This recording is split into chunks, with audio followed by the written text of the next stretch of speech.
નેતાજી કાકા છે ને, કાકાના માણસો પણ અહીંયા આવ્યા છે વિડીયો બનાવવા માટે. પછી કે છે લોકો તો હતા પણ દમ નહોતો, સૂત્રમાં કોઈનો દમ નહોતો એવું કે છે. થોડા જોરથી બોલો, આપણો અવાજ પણ એમના ત્યાં સુધી પહોંચે એવું.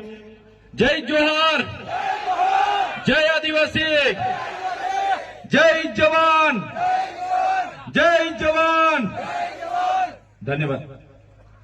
આજના ગુજરાત જોડો જનસભામાં મારી સાથે ઉપસ્થિત આમ આદમી પાર્ટીના યુવા નેતા અને વિદ્યાર્થીઓના હર હંમેશ સાથી એવા યુવરાજસિંહ જાડેજા, સાથે મારા સાથી મિત્ર અને નર્મદા જિલ્લાના આમ આદમી પાર્ટીના પ્રમુખ એવા નિરંજનભાઈ વસાવા, સાથે છોટાઉદેપુર જિલ્લાના આમ આદમી પાર્ટીના પ્રમુખ એવા રાધિકાબેન રાઠવા, સાથે નસવાડીના સંખેડા વિધાનસભાના પ્રભારી એવા રંજનભાઈ, સાથે નાનુભાઈ નસવાડી તાલુકાના પ્રમુખ એવા ઈશ્વરભાઈ, સાથે યુવા આગેવાન એવા રસિકભાઈ અને મંચસ્થ ઉપસ્થિત તમામ આગેવાનો, વડીલો અને સાથે મારી સામે ઉપસ્થિત થયેલા મારા પિતા તુલ્ય મારા વડીલો, મારા માતા તુલ્ય મારી માતાઓ, યુવાનો અને ભૂલકાઓ બધા માટે એકવાર જોરદાર તાળીઓ પાડી લઈએ આપણે.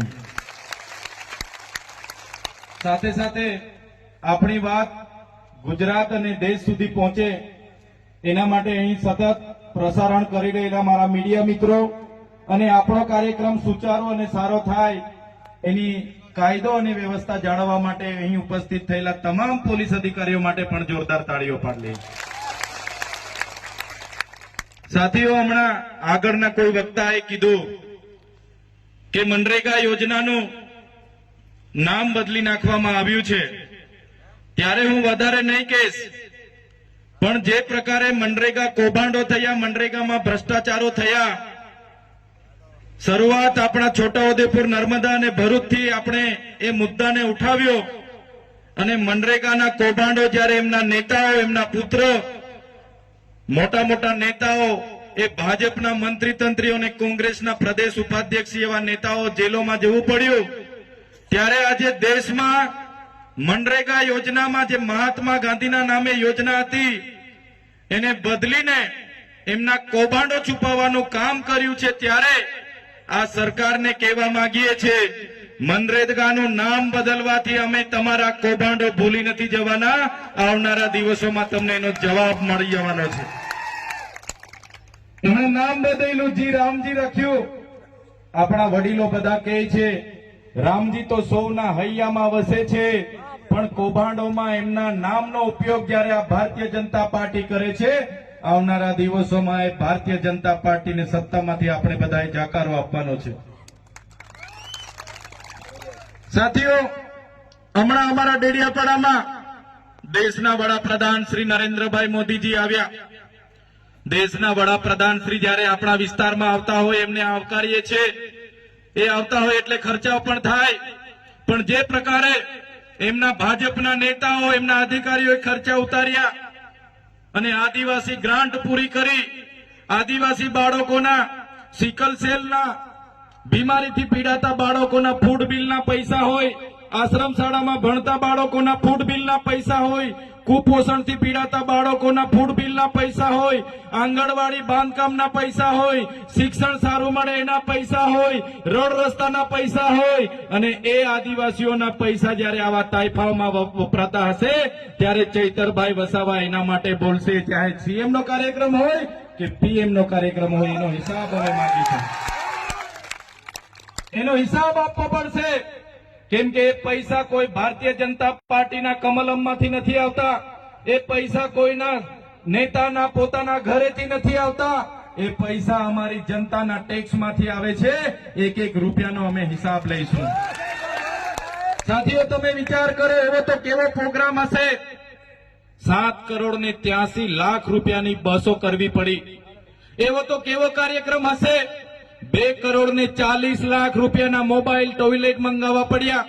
એવો તો કેવો પ્રોગ્રામ હશે કે 8,38,00,000 નું સ્ટેજ બનાવવું પડ્યું. એવો તો કેવો કાર્યક્રમ હશે કે 7 કરોડ ને 83 લાખનો એ લોકોએ મંડપ બનાવવો પડ્યો. એવો તો કેવો કાર્યક્રમ હશે કે 2 કરોડ રૂપિયાનો એમને ડોમ બનાવવો પડ્યો. એવો તો કેવો કાર્યક્રમ હશે કે 2 કરોડ ને 51 લાખ રૂપિયાનું પાર્કિંગ કરવું પડ્યું. એવો તો કેવો કાર્યક્રમ હશે કે 2 કરોડના સમોસા માટે ખર્ચા કરવા પડ્યા. એવો તો કેવો કાર્યક્રમ હશે 2 કરોડની ચા પીવડાવી દેવામાં આવી. એવો તો કેવો કાર્યક્રમ હશે કે 50 લાખનું પાણી પીવડાવી દેવામાં આવ્યું. આ તમામ પૈસા એ આદિવાસીઓના વિકાસ માટેની ગ્રાન્ટ હતી, એમાંથી વાપરવામાં આવ્યા.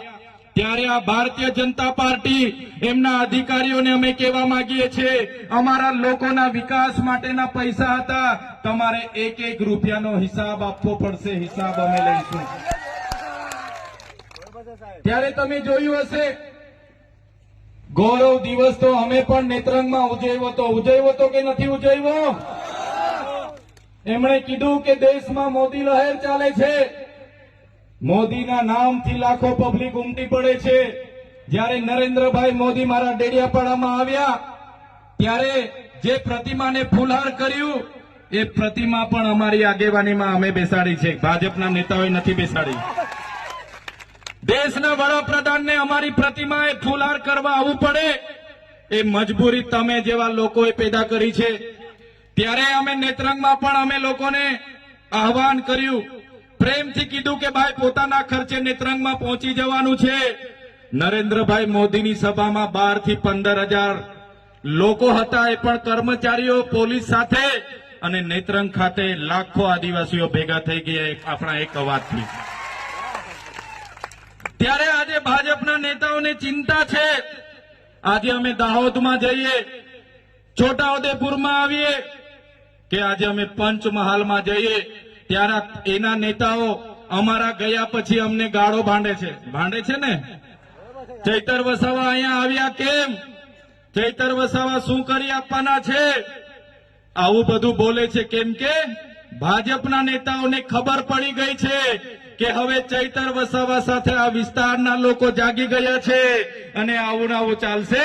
આવનારા દિવસોમાં એ લોકોના ગરબા ઘરે જતા રહેવાના છે. ગભરાઈ ગયા છે. ત્યારે લોકોને કહેવા માંગુ છું, અમારે એટલા માટે આ વિસ્તારમાં આવવું પડે છે. 30 વર્ષથી ભારતીય જનતા પાર્ટીને અહીંની લોકોએ મત આપીને તમને સરકારમાં મોકલ્યા છે. આજે નર્મદા વિસ્થાપિતોના 19 ગામોના લોકોને તમે ત્યાં જઈને વાયદો આપ્યો હતો. જ્યારે નર્મદા વિસ્થાપિતના લોકો કેવડિયામાં ધરણા પર હતા, અહીંના ધારાસભ્ય, અહીંના સાંસદ અને અમારા સાંસદ બધા ત્યાં પહોંચીને અમારા નર્મદાના લોકોને એમણે વચન આપ્યું હતું કે તમને અમે સિંચાઈનું પાણી મફત આપીશું, તમને વીજળી મફત આપીશું અને ઘરમાં 1 લોકો